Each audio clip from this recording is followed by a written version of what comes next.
Hi, I'm Sid Dobrin. This video is about the research project that asks students to learn through research about a kind of writing to inform that's not addressed in this chapter. Part of my objective in writing this prompt was to encourage students to see that writing to inform takes places in many other genres and locations than those addressed in the chapter. That is, I want students to see that the chapter itself constrains what can and can't be addressed about writing to inform, and that writing to inform is a much richer rhetorical purpose than a textbook can convey. Thus, the assignment asks students to conduct research about the history of an informative genre rather than to write about how to write in that genre. The assignment itself, though, is a much more traditional academic research paper assignment.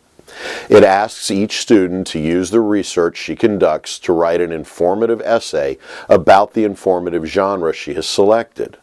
My intention with this assignment was to provide students with the opportunity to practice writing a traditional research essay while increasing their awareness of the kinds of informative writing beyond what the textbook addresses. Thus, when teaching this assignment, I try to emphasize three key points. First, that the research needs to adhere to critical scholarly standards. Second, that the essay should be presented in traditional academic fashion, including citation. And third, that the purpose of the essay should be informative, not argumentative or analytical. I should point out, too, that even though I envision this assignment adhering to more traditional academic criteria, I did want students to see the possibilities beyond the academic essay for this kind of research and informative writing. So immediately following this prompt in the textbook, you'll find a radical revision prompt that asks students to revise their research from this assignment into an infographic.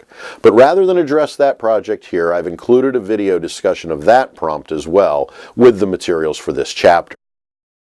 The research prompt offers a few examples of other kinds of writing to inform genres, but you'll probably want to encourage students to think beyond the limited number I've provided. One thing I like to do when teaching this assignment is to have students brainstorm together in class about all of the other kinds of informative documents that might be interesting to study further. I like to have students in class create lists by calling out ideas, writing them on the board, and feeding off of each other's ideas to come up with elaborate lists of documents. Often we'll then categorize these types into kind of a taxonomy of informative documents.